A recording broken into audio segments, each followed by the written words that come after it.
رحمان نے قرآن سکھایا، اسی نے انسان کو پیدا کیا اور اسے بولنا سکھایا۔ آفتاب اور ماہتاب مقررہ حساب سے ہیں، اور ستارے اور درخت دونوں سجدہ کرتے ہیں۔ اسی نے آسمان کو بلند کیا تاکہ تم تولنے میں تجاوز نہ کرو۔ انصاف کے ساتھ وزن کو ٹھیک رکھو، اور اسی نے مخلوق کے لیے زمین بچھا دی جس میں میوے ہیں اور خوشے والے کھجور کے درخت ہیں، اور بھس والا اناج ہے اور خوشبودار پھول ہیں۔ پس اے انسانوں اور جنوں، تم اپنے پروردگار کی کس کس نعمت کو جھٹلاؤ گے؟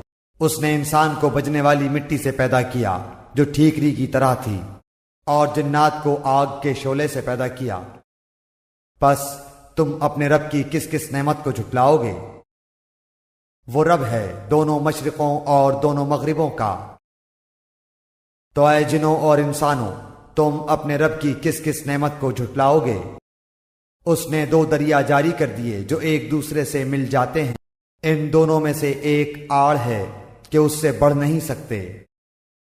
پس اپنے پروردگار کی کون کون سی نعمت کو جھٹلاؤ گے؟ ان دونوں میں سے موتی اور مونگے برآمد ہوتے ہیں۔ پھر تم اپنے رب کی کس کس نعمت کو جھٹلاؤ گے؟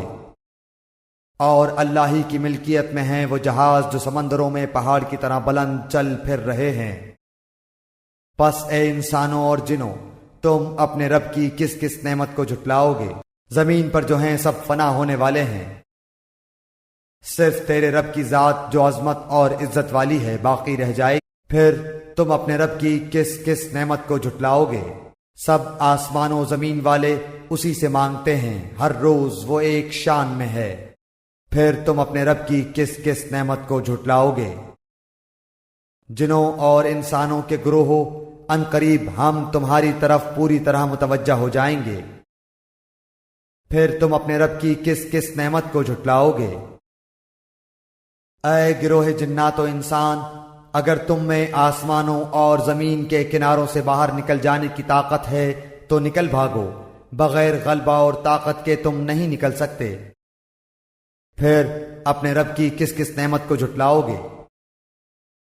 تم پر آگ کے شعلے اور دھواں چھوڑا جائے گا، پھر تم مقابلہ نہ کر سکو گے۔ پھر اپنے رب کی نعمتوں میں سے کس کس نعمت کو جھٹلاؤ گے؟